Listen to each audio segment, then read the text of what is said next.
Good morning, oneness, and good morning. Happy New Year to all who are on this live stream right now and who may be watching it later. We are at the start. Our culture has an agreement. Our human race has come into agreement that January 1st starts a new year. In some ways, I like to believe that every moment, every day starts a new year, because we are part of a creation that has choice. And we, as part of that creation, excuse me, we can always be at a choice point. We are always at a choice point, excuse me. And that means that we can always be making a different choice.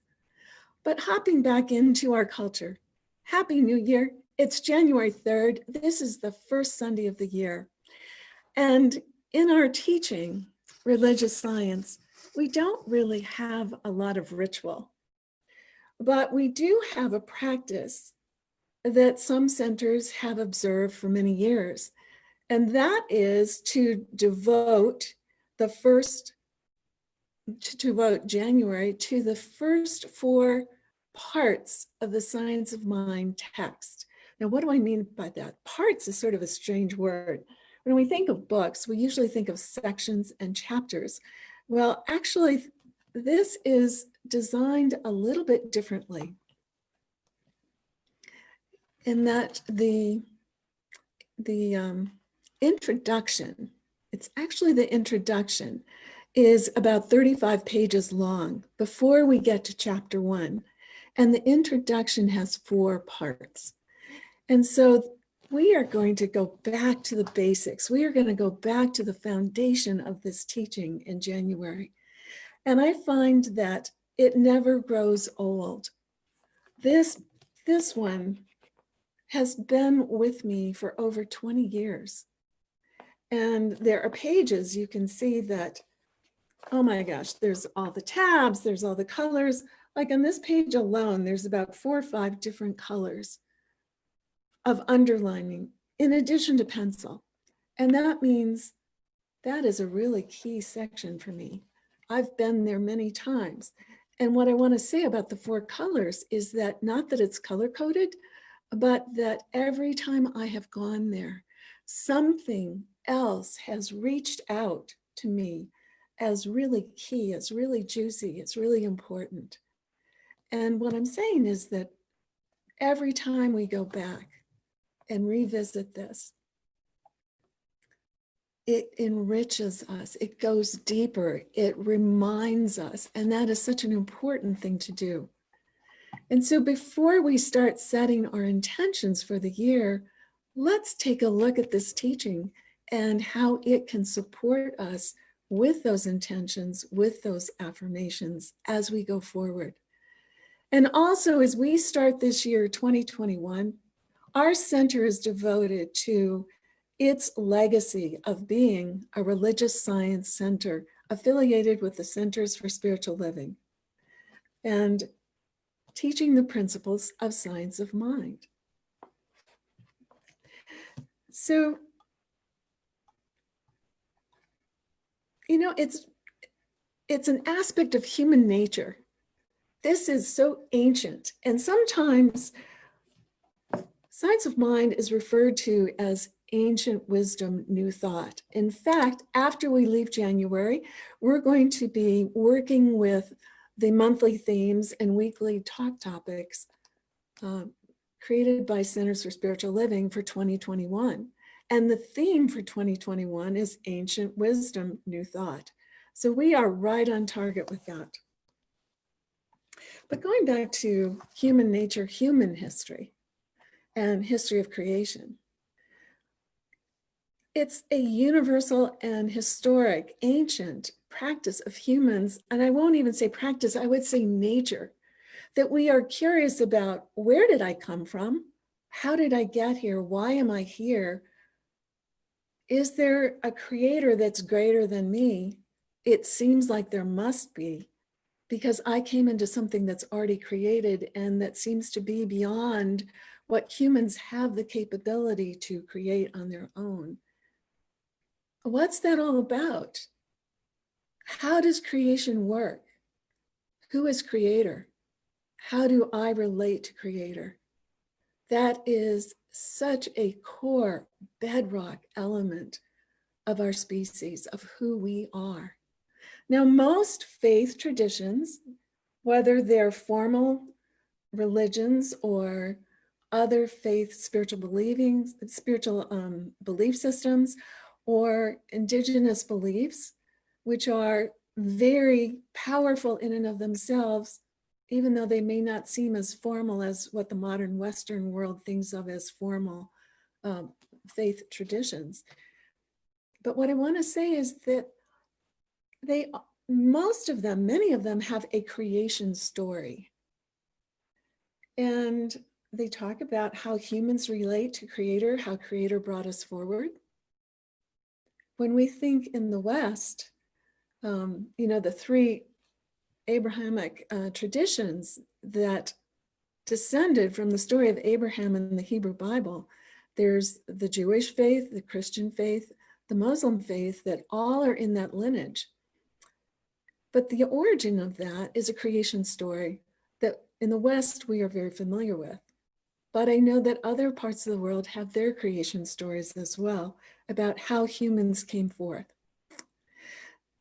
Science of Mind, though, takes a different approach. In terms of a creation story, Ernest Holmes, the first part is the thing itself. That's what we're talking about today, the thing itself. And basically the premise is God is, and we are God in expression. That's very interesting and very different.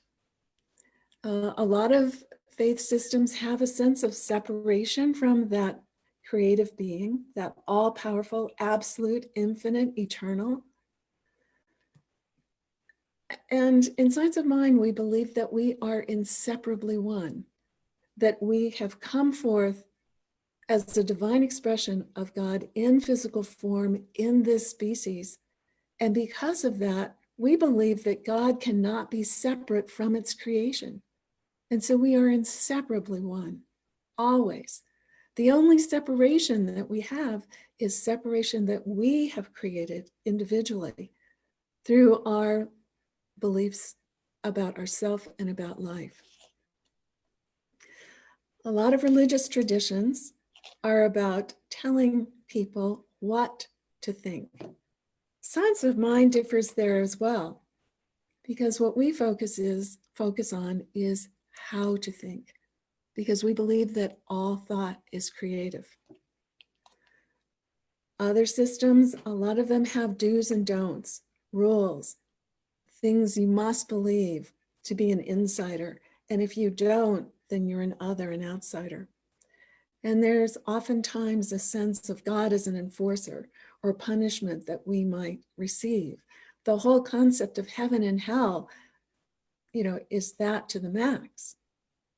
In Science of Mind, we talk about cause and effect, choice and consequence.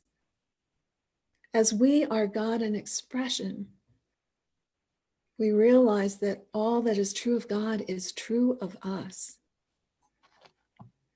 And so it's our choice how we are showing up. So Science of Mind is this wonderful synthesis of a lot of the core spiritual concepts, but without the dogma and without the do's and don'ts. Now the text, this big book, we all know this, and yeah, there's a lot to it. There was an original version published in the mid-1920s. The more or less official version that's used is this version, which was, mine is not from 1938, it's not that vintage, but it is, another printing of that which came forward in 1938. Now this first section is just 35 pages.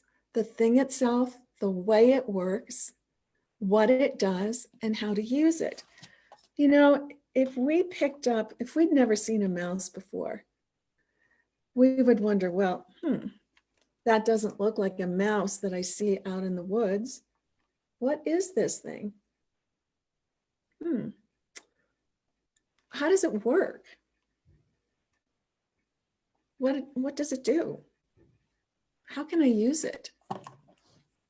We do this all the time, don't we?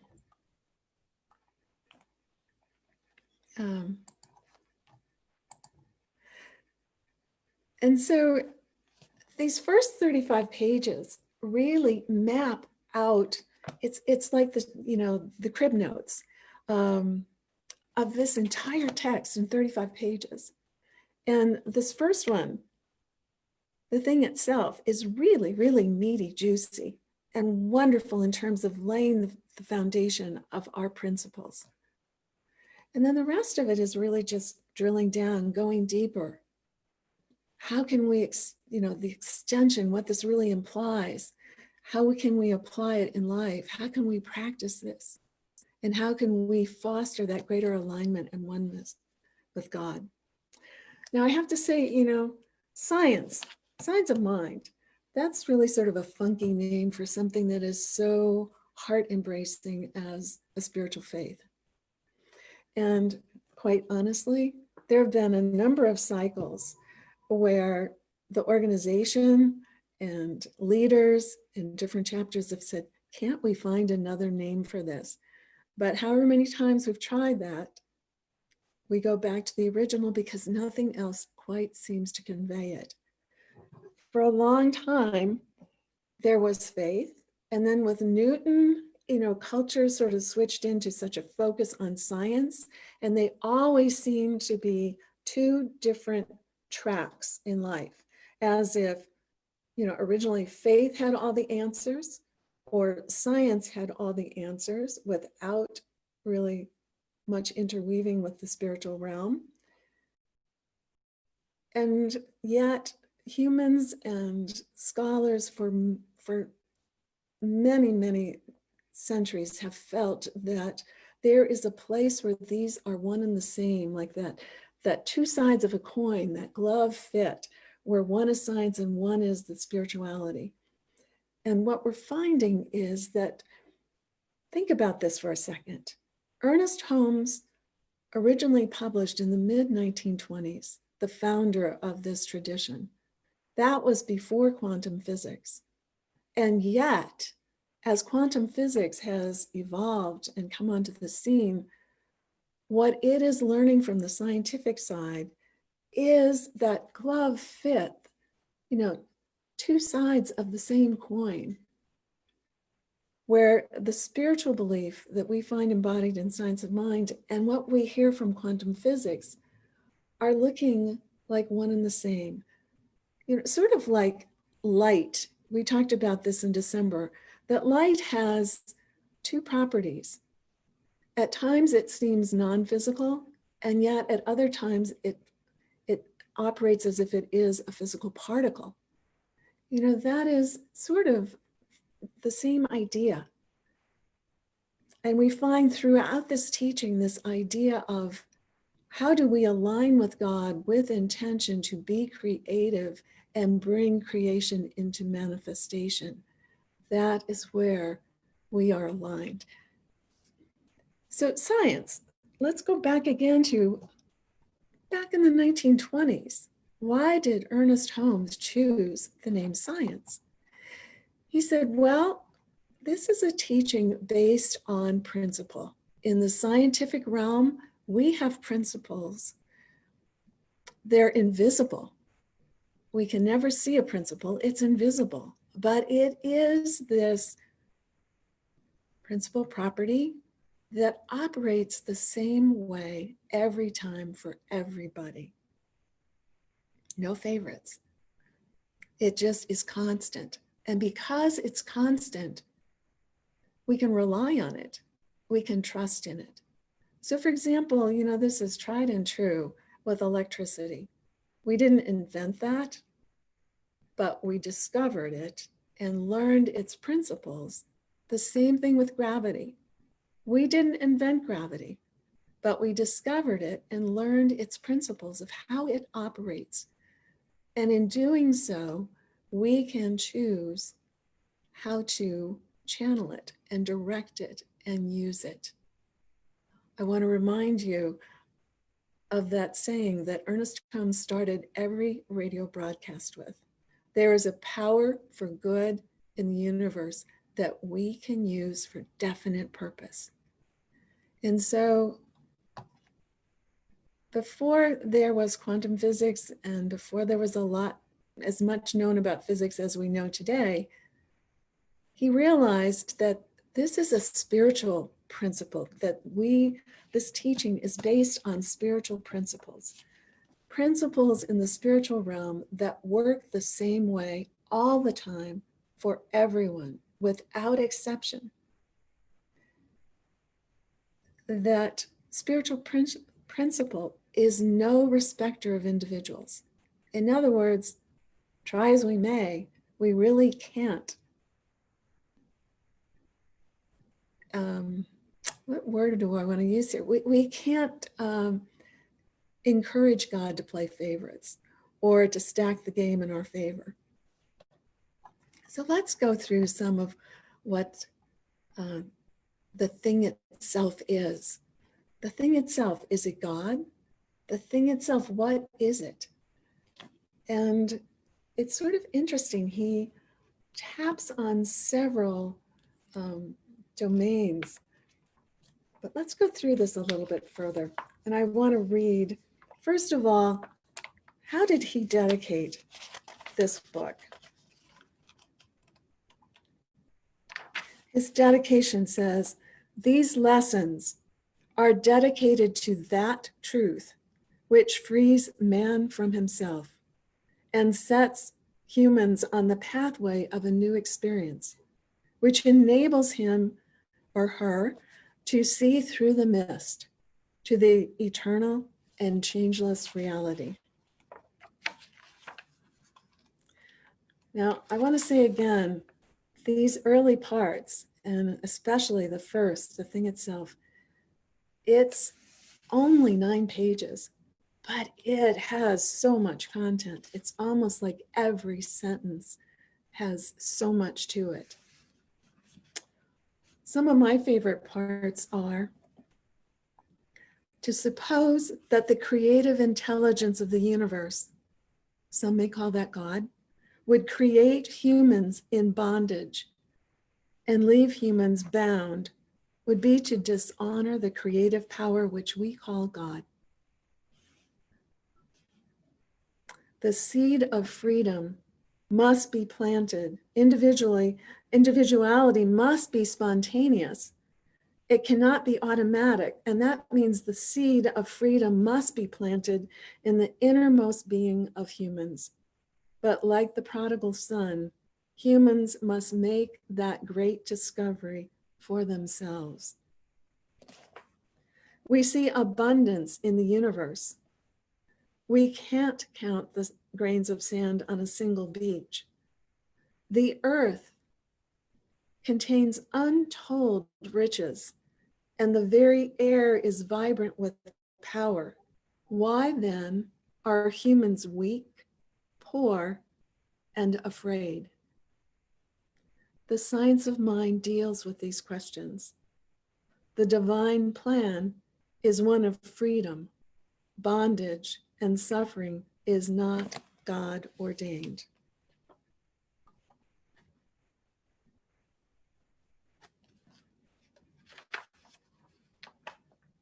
I mentioned earlier that principles operate the same way all the time, every time, for everyone.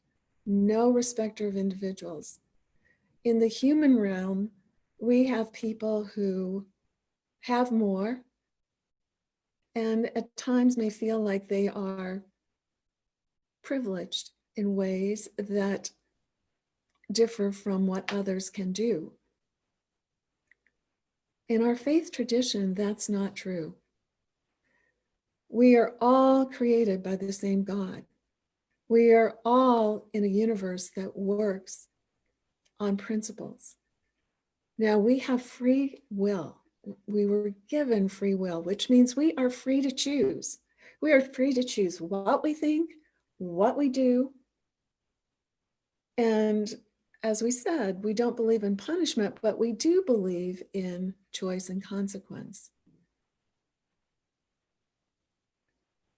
Principles have no respect of individuals. And so that means we are all held to the same operation. And we know that our thoughts and feelings are creative, especially our thoughts. Ernest Holmes emphasizes thought. Later in life, he lamented that from the beginning, he wished he had also emphasized feelings more than what he did. But that is part of that whole consciousness that is creative. And we talked about this back in November, that our thought is creative, but what's piggybacking with that thought, the energy charge, the emotional charge, the intention charge. Is it vengeance? Is it celebration? And so forth. All of that combines in the consciousness as force. Now, he also says, there's nothing supernatural here. It may seem supernatural, but there's really nothing special that has to be done. No special rituals, no special prayers. That in the metaphysical realm, and he calls this out right in those first few pages, that this is a metaphysical tradition, which means we are remember those sayings, that we are divine beings having a human experience, that we are in the world, but not of it. They take on a richer, deeper meaning when we think of it in this context, that we actually came forward from the unformed, the unseen, into form in a physical realm. And so that life and creation is always this continual interweaving, this continual flow from the unseen into the seen returning to the unseen, and so forth. But because it's based on principle, there's nothing supernatural here, and there's nothing magical here. When we understand this, then we can guide it and direct it. There is a power for good that we can use for definite purpose. So it becomes our responsibility. It becomes our choice. How do I learn more about this? How do I go about taking stock of myself and saying, whoa, look at that. Look what I was thinking and believing. Maybe it's not a surprise that this thing happened. If I change my perspective, if I change the way I believe, if I see things in a different way, and we have that expression, change our thinking, change our experience, that it is our consciousness that includes thought and other qualities, such as our feelings and emotions, our history, our beliefs, are part of our thoughts. Our perspective is a filter of what we allow ourselves to think. All of that consciousness is creative. Now, where are we creating? There's one mind, the mind of God. We refer to that as universal mind, that it is the all-encompassing, infinite intelligence of the divine, that creator that is the source and substance of all that is, infinite, eternal, absolute, always and only loving, because that is the most high, most pure vibration and wisdom and intelligence, and always and only giving of itself. We refer to, and we've heard this so many times, God consciousness, Christ consciousness. That is that most high consciousness. That is universal mind. Now, we also, Ernest Holmes recognizes that, yes, that is the all-encompassing field, like an energy field, a consciousness field of all existence. And within that, not separate, but within that, there are some areas, or, there's not really a good word for it yet, that are more individualized. So for example, he refers to mass consciousness. That is the consciousness that human beings have created through their existence, through every thought, every experience of humans has contributed to a realm of mass consciousness. And we operate within that as well. So there's the universal, there's the human mass consciousness. And there may be family consciousness, for example, that we get enculturated into, or national consciousness. There can be any number of them, and we have individual consciousness. But as individual points of creation, our consciousness is from our experience, from what we believe, and it's our individualized use of universal mind, God mind. And so what that means is that we are part of all of that infinite divine wisdom that is behind all of creation. We are inseparably one with that. The key is to be receptive and allowing, and to say, I'm looking for a greater idea for this situation, for myself, for the world. I'm choosing to allow and be receptive. There's a funny story. This is a Merriman and Morrissey story. I use it often in teaching because it has such a powerful thought implication. Somebody observed a fisherman who was catching lots of fish, and he'd take a ruler out and he'd measure the fish. And the big ones he would throw back in the water, and he would just keep the smaller ones. Well, this person was really perplexed. And so this person ventured up to the fisherman and said, hey, I noticed, you're returning all the big ones. Usually most people, want to catch the biggest fish they can. But you're putting them all back in the water and you're only keeping the little ones. I'm just curious what that's about. And the fisherman said, well, that's the size of my frying pan. Now, to expand consciousness would be to say, why do I want to limit the size of what I receive or choose to retain in my life? What if I grew my consciousness and allowed there to be more? We have that capability within this teaching in a loving, graceful, supportive way. And that is, again, part of the beauty of this teaching. And so we have this limitless power at our disposal, that thought is creative.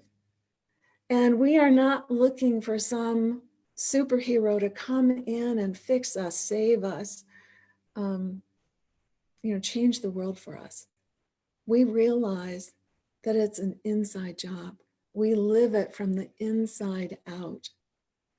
And because we are an expression of the divine, because we are always connected to that universal mind, universal consciousness, that absolute power, we do have limitless power at our disposal. The key is, free will can trip us up. Being ignorant of this does not excuse us from the results of what we create. And so that's the piece that is the incentive. We can use this power for good, or we can use it in other ways, but there's choice and consequence. There is cause and effect. And so, it's sort of conditioned learning. We can choose to use it in ways that are personal only and may not be good for others, but we realize that we can use it, that the universe is limitless. And so let's create good everywhere. Let's be our greatest and highest and bring that to life. And that is part of our service and gift to the world. So it's always good to remember that every thought is creative. I remember back in November, I mentioned, where is this movie? I'm still waiting for Hollywood to create. Maybe I need to write the script. Who wants to write it with me?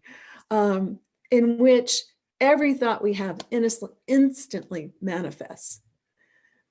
If we stop to consider that, every thought that we have, and scientists tell us we have thousands and thousands and thousands of thoughts every day. Oh my goodness. Wow, that is a creative journey just in a short matter of time. It brings it back home in terms of, am I just being scattershot? Where am I supporting creation for something good and better, or maybe not so happy of a creation? And that's a gentle way to just be, aware, because in that awareness, we can guide and direct our use of this universal, unlimited power. And we can guide it and direct it in ways that are beautiful and life-affirming, life-expanding for everyone. And so in closing, let's remember this. We are a principle-based faith that embodies the core spiritual principles of faith traditions across time, ancient wisdom, new thought. All we've done is stripped out the do's and don'ts without the dogma that we don't rely on some external force. We are God in expression. It is ours to become our own masterclass in creativity, in being that creational presence that is a presence for good, a healing presence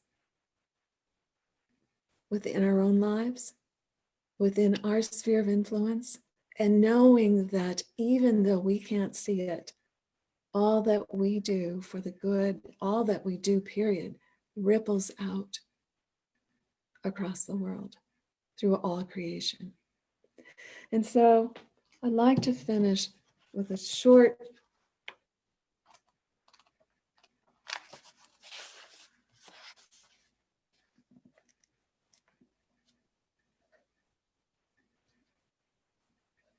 the mind which we discover within us is the mind that governs everything. This is the thing itself, and we should recognize its simplicity. And Ernest Holmes was known to say, it's simple, but it's not easy. But together, as loving spiritual community, we can do this together. We can be of support for each other. And every time we practice this and put it to use, every time we look within and say, this is how I am choosing to do this time. And from now forward, we are putting this to use. And so let's embrace this, embrace each other, and know that with love and grace, we bring this forward and we empower our lives and all the service and good that we are in the world. Please, let's pray together.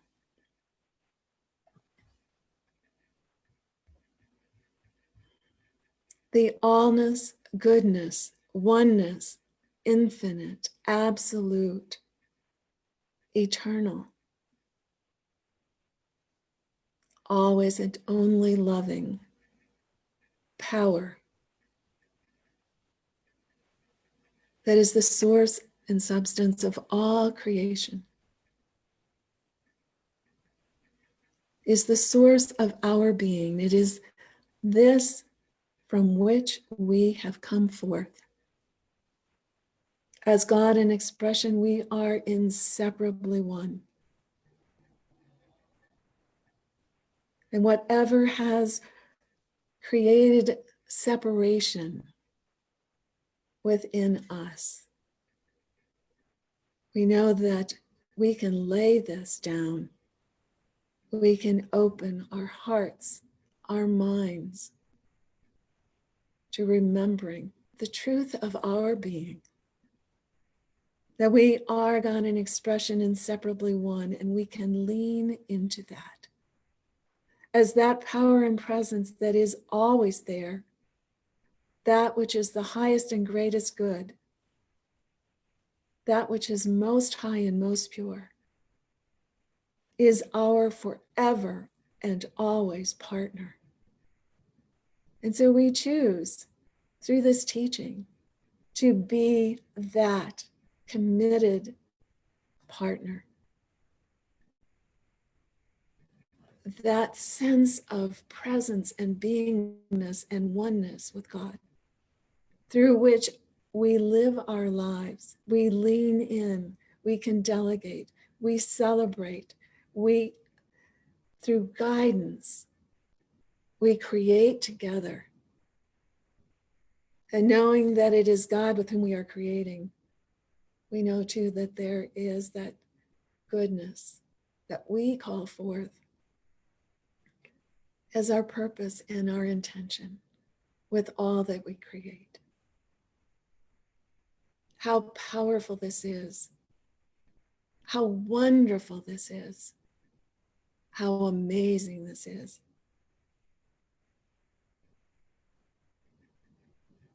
Oh, I breathe that in. And as I start and as we start this year, we start it empowered.